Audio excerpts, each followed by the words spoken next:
بسم اللہ الرحمن الرحیم نحمد و نصلی علی رسول الکریم اما بعد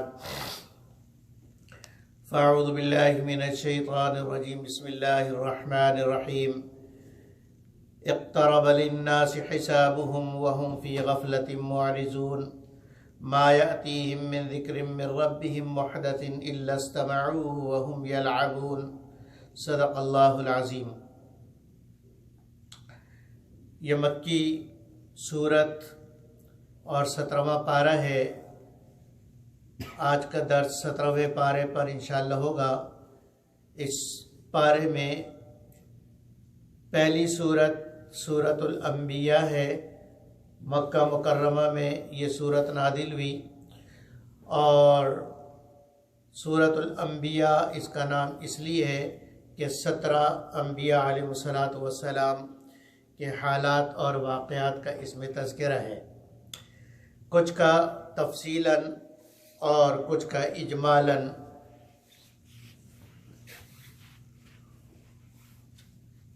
اور مکی صورت ہونے کے اعتبار سے اس میں توحید، رسالت اور آخرت کا موضوع مضمون زیادہ غالب ہے۔ تو اللہ فرماتے ہیں اقترب للناس حسابهم، لوگوں کے لیے حساب قریب آ گیا، وهم فی غفلۃ معرضون، اور حال یہ ہے کہ لوگ غفلت میں اس حساب کے دن سے اعراض کر رہے ہیں، یعنی حساب کا کتاب کا دن بالکل ان کے سر پر کھڑا ہے اور ان کو اس کا کوئی خیال نہیں ہے، اپنے کاموں میں مشغول ہیں اور بالکل اس طرف دھیان نہیں کہ وہ اعمال کروں جس کا حساب دینا آسان ہو۔ ما یاتیہم من ذکر من ربہم محدث، جب بھی ان کے پاس ان کے رب کی طرف سے کوئی نیا حکم آتا، الا استمعوہ وہم یلعبون، تو اس کو وہ اس طرح سنتے، یعنی اس کو سننا بھی اس کو کھیل بناتے کہ گویا کہ یہ ان کے لیے نیا حکم اور نئی آیت ان کے لیے ایک نیا کھیل کا سامان ہے۔ لاہیۃ قلوبہم، ان کے دل کھیل میں اور غفلت میں مبتلا ہے۔ اس کے بعد اللہ رب العزت کی توحید اور رسالت کا بیان ہے، اور نبی اکرم صلی اللہ علیہ وسلم پر جو لوگ اعتراض کرتے تھے کہ جی آپ ہی کو نبی بنا کر اللہ کو بھیجنا تھا، کوئی اور اللہ کو ملا نہیں، تو فرما دیجئے وَمَا أَرْسَلْنَا قَبْلَكَ إِلَّا رِجَالًا نُوحِي إِلَيْهِمْ، کہ آپ سے پہلے بھی جتنے بھی نبی آئے ہیں وہ سارے کے سارے مرد ہیں۔ وہ سارے کیا ہیں؟ رجالن، وہ سارے مرد ہیں۔ کبھی کسی عورت کو نبوت نہیں ملی، کیونکہ منصب نبوت عورت کے مناسب نہیں ہے۔ نبی کو باہر جانا ہے، عورت کے اوپر پردہ ہے، ٹھیک ہے۔ نبی کو جنگوں میں جانا ہے، عورت کے ذمہ گھر کے کام ہے۔ نبی کو جو ہے وہ ساری امت کو 24/7 فیصلے کرنا ہے، عورت جو ہے وہ مہینے میں 10 دن مسجد ہی نہیں جا سکتی، تو اس کی فزیکل کنڈیشن ایسی نہیں ہے کہ اس کو نبوت جیسا منصب دیا جائے۔ اس لیے فرمایا کہ جتنے مرد ہیں مرد ہی کو نبی بنایا گیا ہے۔ فَاسْأَلُوا أَهْلَ الذِّكْرِ إِن كُنتُمْ لَا تَعْلَمُونَ، آپ پوچھ لو تم لوگ اہل علم سے اگر تم جانتے نہیں ہو۔ یہ آیت تقلید کی سب سے مضبوط دلیل ہے۔ جو لوگ غیر مقلد یہ کہتے ہیں کہ خود قرآن پڑھو، خود حدیث سمجھو اور پڑھو اور پڑھ کے اس کے اوپر خود عمل کرو، کسی سے پوچھنے کی ضرورت نہیں، کسی امام ابو حنیفہ اور امام محمد یعنی کسی امام کے ماننے کی ضرورت نہیں۔ جو لوگ تقلید کے خلاف ہیں ان کے لیے یہ دلیل ہے کہ قرآن کہہ رہے ہیں کہ انسان دو طرح کے ہوتے ہیں، بعض وہ لوگ ہوتے ہیں جن کے پاس علم ہے، اور بعض وہ لوگ ہوتے ہیں جن کے پاس پورا علم یا بالکل علم نہیں ہے، یا پورا علم نہیں ہے، کچا علم ہے، ادھورا علم ہے۔ تو کہا فَاسْأَلُوا أَهْلَ الذِّكْرِ، کہ تم جاننے والوں سے پوچھ لو، جاننے والوں سے پوچھ لو اگر تمہیں معلوم نہیں ہے۔ تو یہ تقلید کی دلیل ہے کہ ائمہ اربعہ دین کو اچھی طرح سمجھنے والے ہیں، لہذا ان سے پوچھ پوچھ کر عمل کرو۔ ایک جگہ یہودیوں نے پوچھا کہ آپ یہ کہتے ہیں کہ قرآن حکیم میں سب کچھ موجود ہے، دعویٰ ہے نا آپ کا قرآن حکیم میں سب کچھ موجود ہے، تو اس نے کہا کہ مجھے یہ بتاؤ کہ 2 کلو آٹا کا مجھے پیزا بنانا ہے، اس میں کتنا میں پانی ڈالوں؟ قرآن سے بتاؤ۔ تم تو کہتے ہو سب چیز ہے نا، تو مجھے پیزا بنانے کی ترکیب بتاؤ ہیں، اور 2 کلو آٹے میں کتنا پانی ڈالوں، کتنا گھی ڈالوں، بتاؤ قرآن سے۔ تو اس نے مسلمانوں کی طرف سے یہ آیت پڑھی، فَاسْأَلُوا أَهْلَ الذِّكْرِ إِن كُنتُمْ لَا تَعْلَمُونَ، کہ جو چیز تمہیں معلوم نہیں ہو، جن کو معلوم ہے ان سے پوچھ لو، یہ قرآن کا حکم ہے۔ تو جن کو پیزا بنانا آتا ہے ان سے کیا کرو؟ پوچھ لو۔ قرآن میں ہے نا کہ تمہیں یہ پیزا بنانے کی رہنمائی کہاں سے ملے گی؟ ان سے پوچھ لو جن کو آتا ہے۔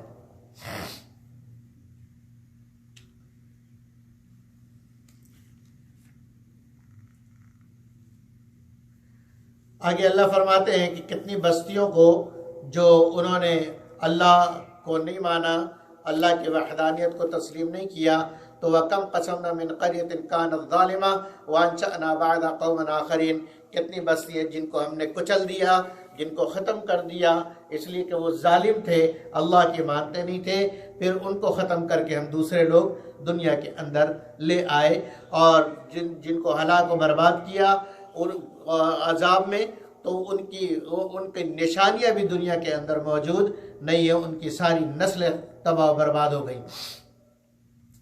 آگے اللہ فرماتے ہیں بل نقذف بالحق علی الباطل فیدمغه فاذا هو زاحق ولکم الویل مما تصفون، کہ اللہ رب العزت کی طرف سے حق جب بھی آئے گا اور حق کا غلبہ ہوگا تو اللہ حق کو بڑے زور سے باطل کے اوپر ماریں گے، جس سے حق باطل کے دماغ کو پھاڑ دے گا، دماغ کو کیا کر دے گا؟ فائدہ ہوا زاحق، اور باطل تو ہے ہی مٹنے کے لیے اور ختم ہونے کے لیے۔ تو حق والے جب حق کے لیے اٹھیں گے اور حق لے کر اٹھیں گے تو کچھ ان پر تکلیفیں آئیں گی، باطل ان پر چھائے گا، لیکن پھر اللہ انہی کو استعمال کر کے باطل کی قوت کے ساتھ ماریں گے کہ باطل کا بھیجا پاش پاش ہو جائے گا۔ آگے اللہ رب العزت کی وحدانیت کی دلیل عقلی، لو کان فیہما آلیۃ الا اللہ لفسدتا، کہ اگر آسمان اور زمین کے اندر ایک اللہ کے علاوہ کوئی اور اللہ بھی ہوتا، ایک معبود کے علاوہ کوئی اور معبود بھی ہوتا، لفسدتا، تو آسمان اور زمین دونوں میں فساد ہوتا، دونوں اپنے ہزاروں اور لاکھوں سال سے ایک ہی ترتیب سے نہیں چل رہے ہوتے، بلکہ ان کے اندر فساد ہو جاتا اور ان کے اندر تبدیلی پیدا ہو جاتی، اس لیے کہ یہ ہو نہیں سکتا کہ لاکھوں اربوں کروڑوں سال سے دو ایک ہی منصب کے آدمی ہوں اور ان میں کوئی اختلاف نہ ہو، یہ ممکن نہیں ہے، لازمی ان میں اختلاف ہوگا۔ تو چونکہ دونوں خدائی کے پاور والے، تو ایک کہے گا سورج ادھر سے نکلے، دوسرا کہے گا نہیں ادھر سے نکلے، تو سورج بیچارے کا کھانا خراب ہو جائے گا، کیوں کس کی مانے؟ اسی طریقے سے زمین کا سارا نظام، آسمان کا سارا نظام، ساری کائنات کا نظام درہم برہم ہو جائے گا۔ جب دیکھ رہے ہو کہ سارے کائنات کا نظام اسموتھلی ایک ہی انداز میں چل رہا ہے، تو تمہیں ماننا پڑے گا کہ ایک ہی اللہ ہے، دوسرا کوئی اللہ نہیں ہے۔ فسبحان اللہ رب العرش عما یصفون، تو بہت پاکیزہ ذات ہے اللہ کی جو عرش کا مالک ہے، ان تمام چیزوں سے پاک ہے جس کو تم اس کے ساتھ شریک کرتے ہو۔ لا یسأل عما یفعل، وہ جو چاہے کرے کوئی اس سے پوچھ نہیں سکتا۔ وہم یسألون، اور لوگوں سے سوال کیا جائے گا کہ تم نے کیا کچھ کیا۔ وَمَا أَرْسَلْنَا مِن قَبْلِكَ مِن رَسُولٍ، اے میرے حبیب آپ سے پہلے جتنے بھی رسول ہم نے بھیجے ہیں، إِلَّا نُوحِي إِلَيْهِ، ان سب کو ایک ہی بات بھیجی ہے، ایک ہی بات وحی کی ہے، ایک ہی بات کا حکم دیا ہے، إِلَّا نُوحِي إِلَيْهِ أَنَّهُ لَا إِلَهَ إِلَّا أَنَا فَاعْبُدُونِ، سب کو، سارے نبیوں کو یہی بات بتلائی گئی ہے کہ میرے علاوہ کوئی معبود نہیں ہے، لہذا میری ہی عبادت کرو۔ اولم یر الذین کفروا ان السماوات والارض کانتا رتقا ففتقناہما، کیا لوگ دیکھتے نہیں کہ آسمان اور زمین ملے ہوئے تھے، کانتا رتقا، آسمان اور زمین ملے ہوئے تھے، ففتقناہما، پھر ہم نے ان دونوں کو پھاڑا، دونوں کو الگ الگ کیا، وجعلنا من الماء كل شيء حي، اور ہر چیز کو ہم نے پانی کے ذریعے سے زندگی دی۔ افلا یؤمنون، کیا پھر بھی یہ لوگ ایمان نہیں لاتے؟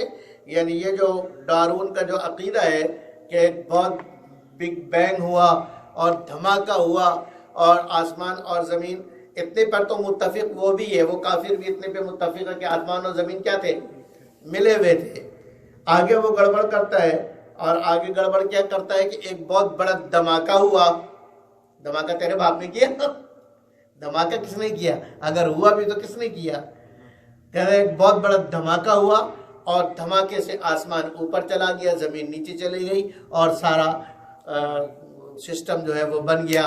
تو میں کہتا ہوں کہ ایک اور دھماکہ کرو، سارے کسی گھر کے سارا سامان اکٹھے کر کے ایک دھماکہ کرو کہ صوفہ اپنی جگہ پہ جا کے لگ جائے، کرسیاں اپنی جگہ پہ جا کے لگ جائے، اور بیڈ روم میں بیڈ لگ جائے، اور چھت پہ پنکھے لگ جائیں، ایک اور دھماکہ ایسا کرو نا۔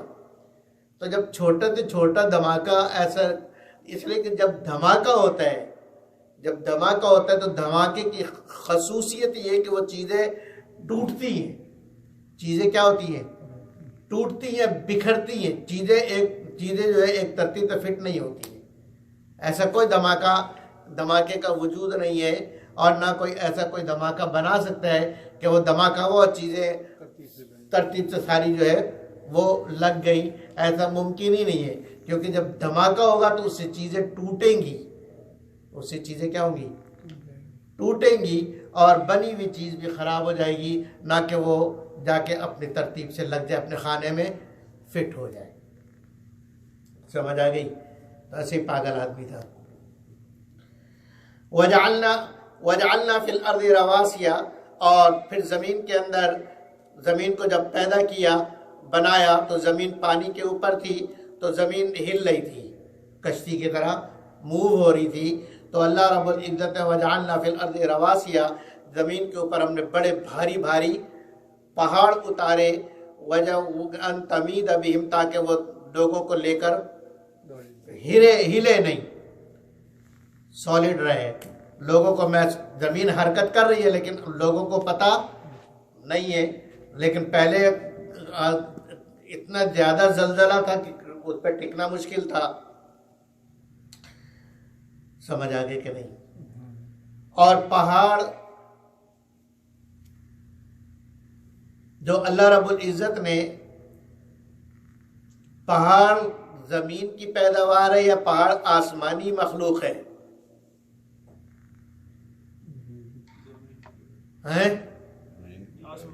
پہاڑ کیسے پتا؟ کیسے اتارا؟ قرآن کہتا ہے کہ وَأَنزَلْنَا، پھر ہم نے پہاڑ اتارے۔ پہاڑ کیا کیے؟ اتارے، تو اتاری آسمانی چیز کو اتارا جاتا ہے، زمینی چیز کو پیدا کیا جاتا ہے، نکالا جاتا ہے۔ تو اللہ نے فرمایا وَأَرْسَلْنَا جِبَالَ، کہ ہم نے پہاڑوں کو پھر کیا کیا؟ اتارا۔ وَالْجِبَالَ أَرْسَاهَا، سورہ نازعات کے اندر ہے کہ پھر پہاڑوں کو ہم نے اتارا۔ اسی لیے پہاڑوں کی جو تحقیق کرنے والوں نے تحقیق کی ہے کہ پہاڑ نیچے سے ایسے اس شیپ میں ہے، گویا کہ اللہ نے پہاڑ کو اتار کے زمین کے اندر گاڑا ہے، جیسے گاڑنے کے لیے کیل میں جو دھار بنائی جاتی ہے نا، ہر پہاڑ کے نیچے دھار ایسی بنی ہوئی ہے۔ سمجھ آ گئی؟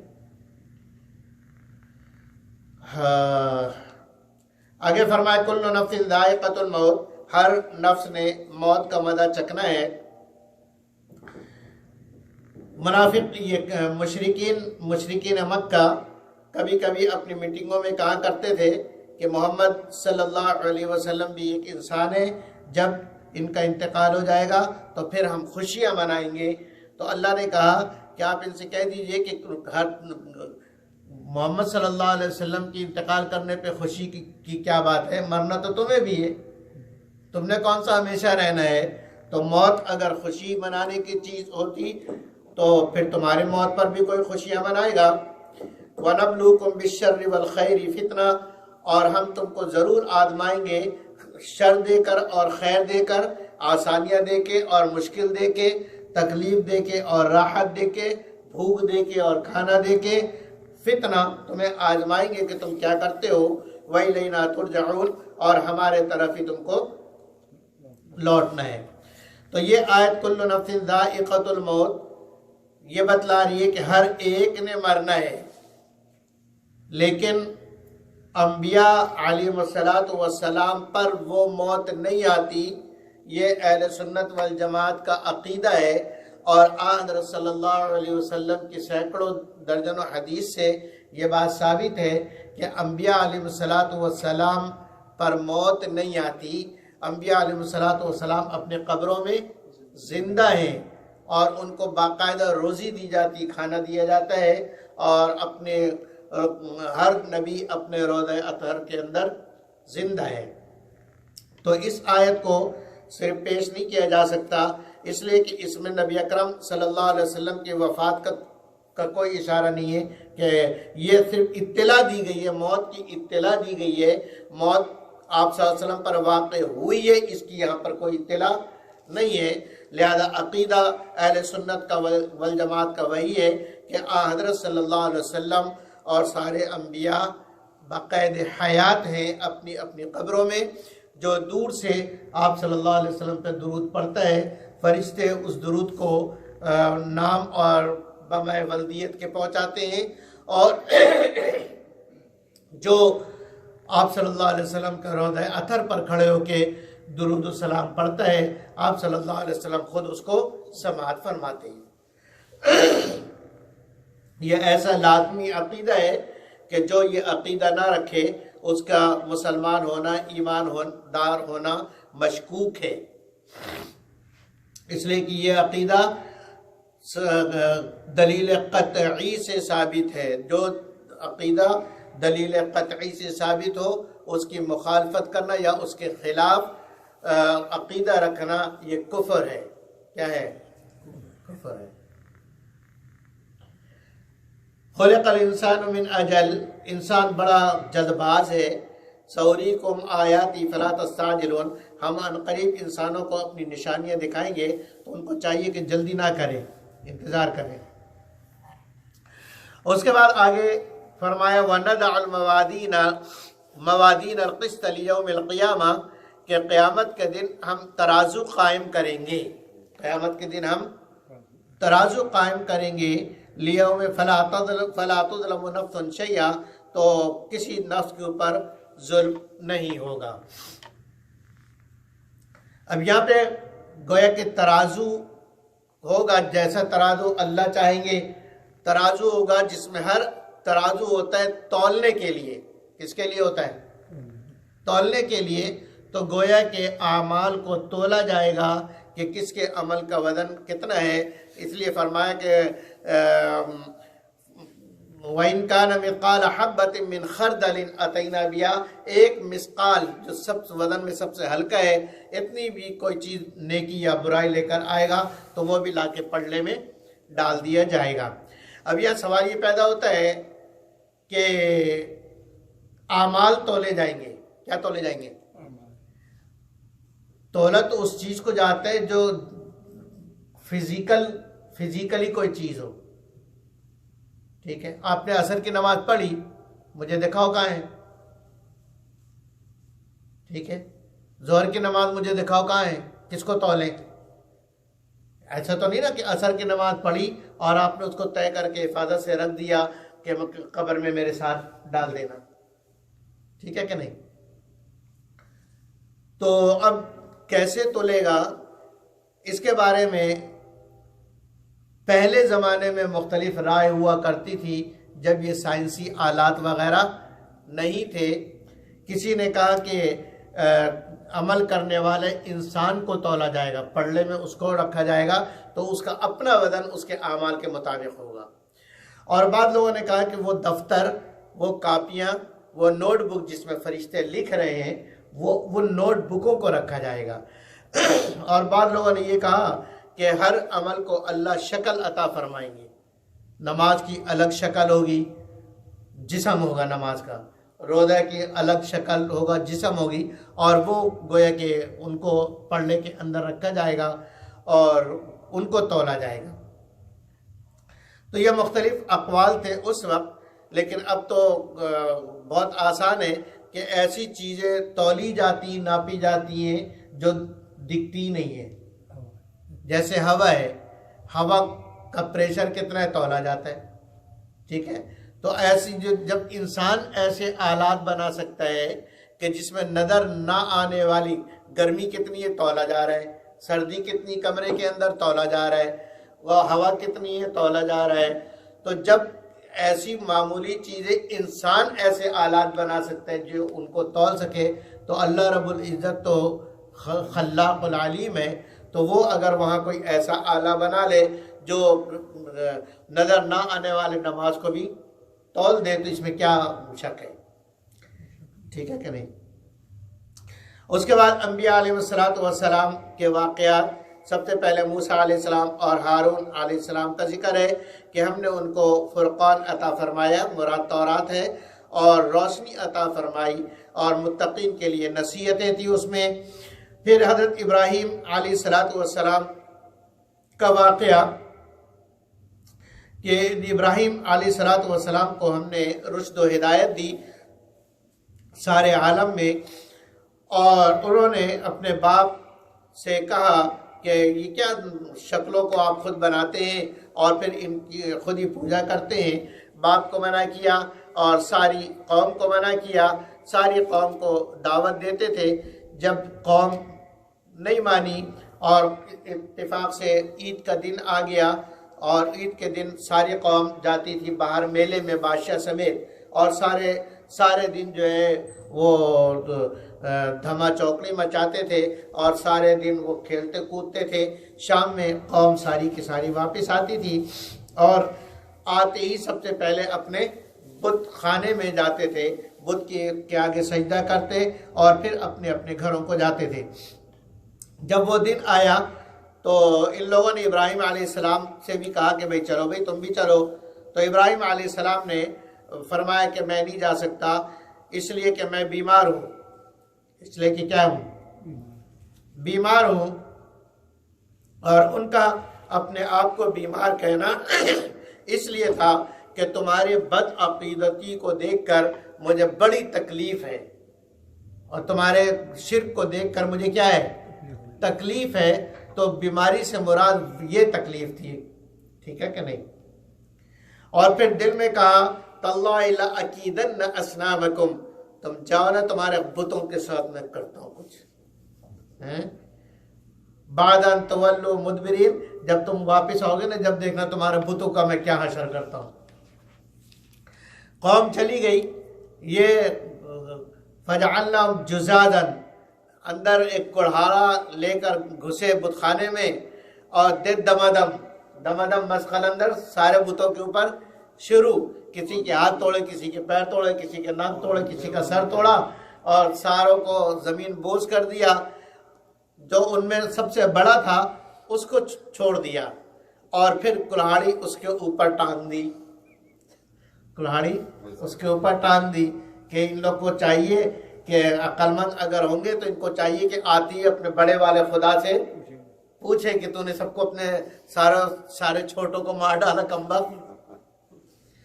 فجا قوم آئی، اور قوم نے جب دیکھا بدھ کے معبودوں کا تو سارے سجدے میں ہیں،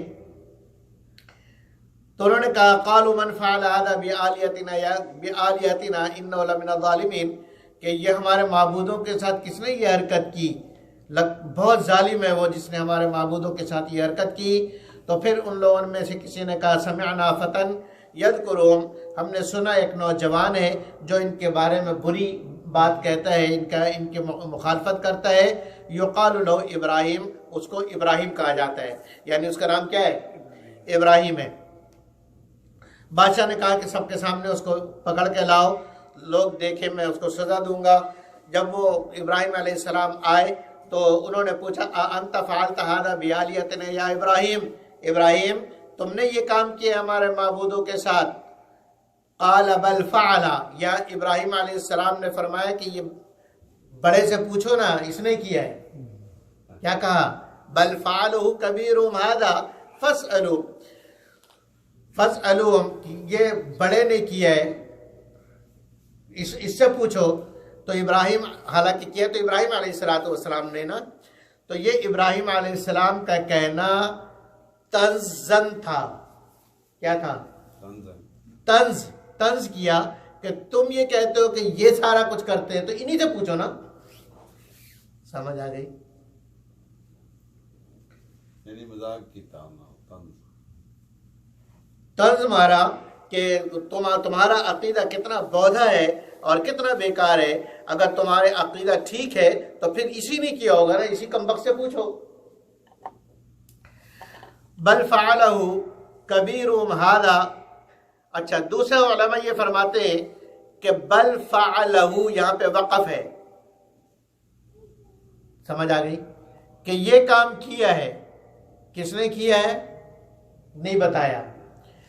آگے کبیرہم ھذا فاسألوہم، یہ دوسرا جملہ ہے کہ یہ جو تمہارا بڑا ہے اس سے پوچھو نا.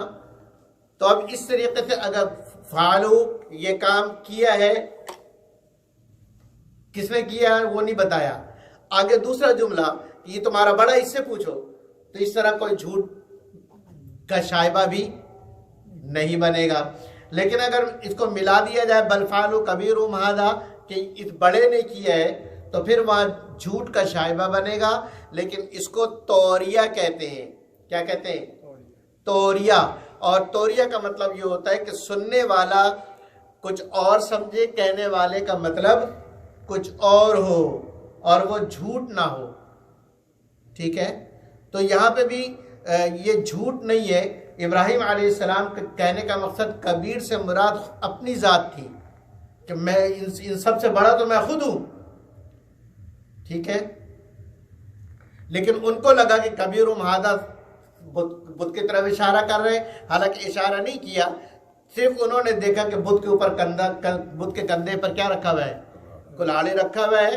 تو ابراہیم علیہ السلام نے کبیرہم ھذا جو کہا تو لوگ سمجھے کہ ابراہیم کا مقصد بڑا بت ہے. بہرحال اس کے بعد ابراہیم علیہ السلام کے لیے بڑی آگ اکٹھے کی اور پھر اس کو قالوا حرقوا وانصروا آلیہتکم، فیصلہ کیا کہ ابراہیم علیہ السلام کو جلا دو اور اپنے معبودوں کی مدد کرو اگر تم کچھ کرنا چاہتے ہو. چنانچہ ابراہیم علیہ السلام کے لیے مہینوں لکڑیاں جمع کی گئی، پھر اس میں آگ لگایا گیا. لیکن اللہ رب العزت نے اس آگ کو ٹھنڈا کر دیا. قلنا یا نار کونی بردا وسلاما علی ابراہیم، ہم نے کہا اے آگ ابراہیم پر سلام ٹھنڈی ہو جا اور سلامتی والی ہو جا. اس کے بعد نوح علیہ السلام کا واقعہ ہے اور پھر حضرت اسماعیل، حضرت ادریس، حضرت ذوالکفل علیہ السلام کا، اور اس درمیان میں حضرت ایوب علیہ السلام کا تذکرہ ہے، اور پھر حضرت یونس علیہ السلام کا، اور وہ واقعہ کہ مچھلی نے ان کو نگل لیا. تو فنادى في الظلمات ان لا اله الا انت سبحانك انی كنت من الظالمین، کہ ہم نے یونس علیہ السلام نے مچھلی کے پیٹ میں 1.25 لاکھ مرتبہ لا الہ الا انت سبحانک انی کنت من الظالمین پڑھا. فاستجبنا له، تو ہم نے ان کی دعا قبول فرمائی. ونجیناہ من الغم، اور غم اور فکر سے ان کو نجات عطا فرمائی. وکذالک ننجی المؤمنین، اسی طریقے سے ہم ایمان والوں کو، مومنین کو غموں سے نجات دیتے ہیں. اس کے بعد حضرت زکریا علیہ السلام کا واقعہ ہے.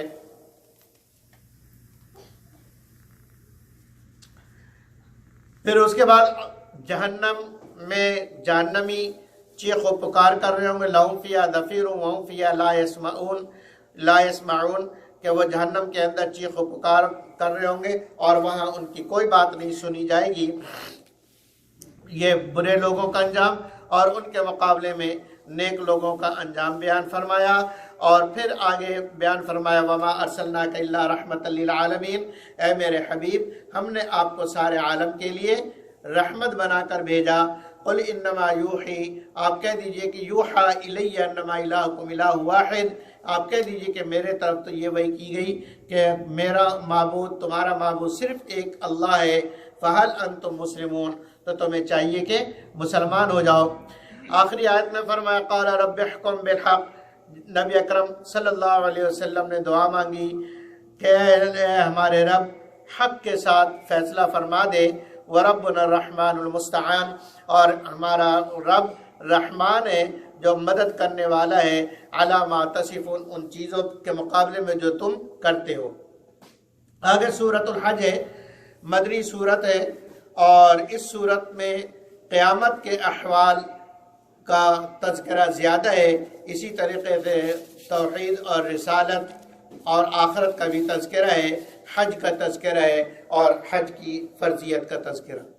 یا ایھا الناس اتقوا ربکم ان زلزلۃ الساعۃ شیء عظیم، اے لوگو اپنے اس رب سے ڈرو، بے شک قیامت کا زلزلہ بہت سخت ہے۔ کیسا زلزلہ ہوگا؟ میرے طرف دیکھو بھائی، یوم ترون تذہل کل مرضعۃ عما ارضعت، کہ وہ دن جب دودھ پلانے والی ماں اپنے بچے کو پھینک دے گی، وتضع کل ذات حمل حملها، ہر حمل والی عورت اپنے حمل کو گرا دے گی، وتری الناس سکارا، اور آپ لوگوں کو دیکھیں گے کہ وہ ایسے چل رہے جیسے نشے میں مدہوش ہو کے چل رہے، وما هم بسکارا، حالانکہ نشہ ان پر نہیں ہوگا، ولیکن عذاب اللہ شدید، اصل بات یہ کہ اللہ کا عذاب بہت سخت ہے۔ اگر تمہیں شک ہو قیامت کے دن کے آنے میں تو اپنی تخلیق کے اوپر غور کرو کہ کیسے تمہیں درجہ بدرجہ اور تمہیں جو ہے وہ ایک چیز پھر تمہاری اسٹیج بائی اسٹیج تمہاری تخلیق ہوئی، لہذا اس پہ غور کرو کہ اللہ اتنے واسطوں سے گزار کے تمہیں بنا سکتا ہے، تمہارے مرنے کے بعد دوبارہ بھی تمہیں اٹھا سکتا ہے۔ یا ایھا الناس ان کنتم فی ریب من البعث، اے لوگوں اگر تمہیں شک ہے مرنے کے بعد دوبارہ اٹھنے سے تو پھر سنو نا، فإنا خلقناکم من تراب، ہم نے تمہیں مٹی سے پیدا کیا، مٹی سے یعنی مٹی سے اگنے والے سبزیوں کو اور پھل فروٹ کو اور غذا کو ماں باپ نے، مرد اور عورت نے کھایا، اور پھر ثم من نطفہ، پھر اس سے نطفہ بنا، عورت کے رحم میں اس کو قرار دیا، ثم من علقہ، پھر اس نطفے سے علقہ بنایا، جمع ہوا خون کا لوتھڑا بنا، ثم من مضغہ، پھر اس خون سے گوشت کا لوتھڑا بنا، مخلقۃ وغیر مخلقہ، اس حالت کے اندر اگر اس کو آگے پیدا کرنا مقصود ہوتا ہے تو کہا جاتا مخلقہ، اس کو آگے چلایا جائے، اس کو بنایا جائے، اور اگر اس کو وہیں سے گرا دینا مقصود ہو اور آگے تخلیق مکمل کرنا مقصود نہ ہو تو کہہ دیا جاتا ہے غیر مخلقہ، اس کو گرا دیا جائے، یہ پورا انسان نہیں بنے گا۔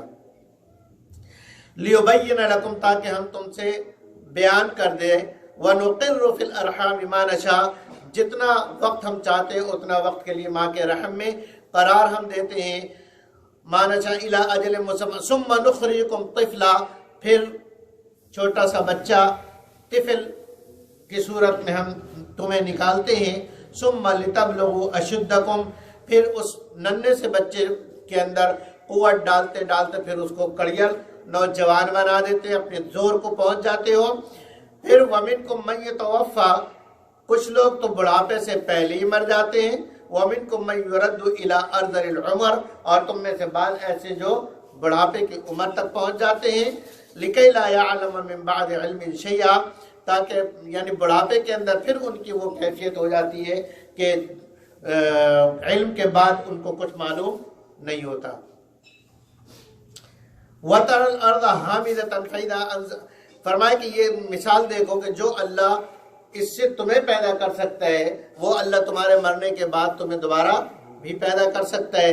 اسی طریقے سے تم زمین میں دیکھو کہ زمین خشک ہوتی ہے، پھر اس کے اوپر ہم بارش برساتے ہیں، تو اس بارش سے زمین کے اندر سے کیسے پودے اور پھل اور پھول اور بوٹیاں نکلتی ہیں، ایسی اللہ تمہیں قبروں سے نکالے گا۔ ذَلِكَ بِأَنَّ اللَّهُ هُوَ الْحَقُّ، اس لیے کہ اللہ حق ہے، وَأَنَّهُ يُحْيِي الْمَوْتَى، وہی اللہ جو مردوں کو زندہ کرتا ہے، وَأَنَّهُ عَلَى كُلِّ شَيْءٍ قَدِيرٌ، وہ ہر چیز پر قادر ہے۔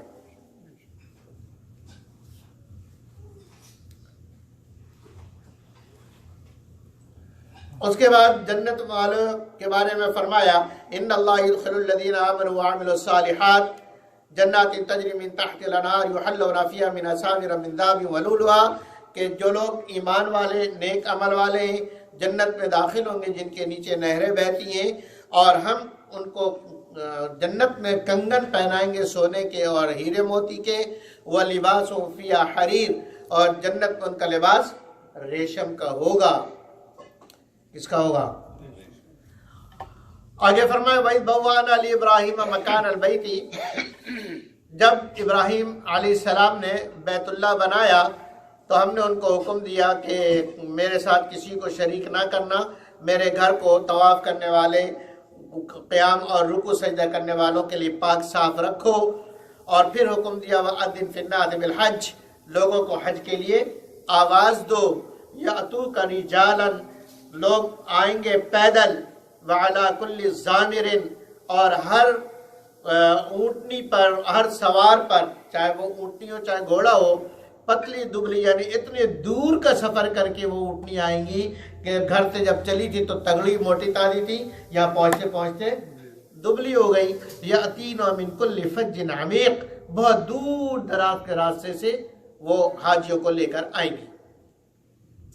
لِيَشْهَدُوا مَنَافِعَ لَهُمْ، تاکہ وہ آ کے اپنے نفع کی چیز کو دیکھیں، اور وَيَذْكُرُوا اسْمَ اللَّهِ فِي أَيَّامٍ مَعْلُومَاتٍ، اور کچھ معلوم دن اللہ کو یاد کریں، عَلَىٰ مَا رَزَقَهُم مِّن بَهِیمَةِ الْأَنْعَامِ، یہ حج اور حج کی ترکیب۔ پھر حضرت ابراہیم علیہ السلام نے آواز دی تو اللہ رب العزت اور یہ آواز دی کہ لوگوں بیت اللہ بن گئے حج کے لیے آؤ، تو اللہ نے اپنے قدرت سے سارے عالم میں، عالم ارواح میں اس کی آواز پہنچا دی۔ آگے قربانی، وَلِكُلِّ أُمَّةٍ جَعَلْنَا مَنسَكًا، ہم نے ہر امت میں قربانی رکھی تھی، لِيَذْكُرُوا اسْمَ اللَّهِ عَلَىٰ مَا رَزَقَهُم مِّن بَهِیمَةِ الْأَنْعَامِ، تاکہ اللہ کا نام لے اس رزق پر، اس جانور پر جو اللہ نے ان کو دیا ہے۔ فَإِلَٰهُكُمْ إِلَٰهٌ وَاحِدٌ فَلَهُ أَسْلِمُوا وَبَشِّرِ الْمُخْبِتِينَ۔ وَالْبُدْنَ جَعَلْنَاهَا مِن شَعَائِرِ اللَّهِ، یہ سارے اللہ نے بتایا کہ تم اونٹ کو قربان کرو اور کس طریقے سے۔ آگے فرمایا لَن يَنَالَ اللَّهَ لُحُومُهَا وَلَا دِمَاؤُهَا، کہ یہ جو تم قربانی کر رہے ہو اونٹ کی، چاہے گائے کی، چاہے بیل کی، چاہے بھینسے کی، چاہے اونٹ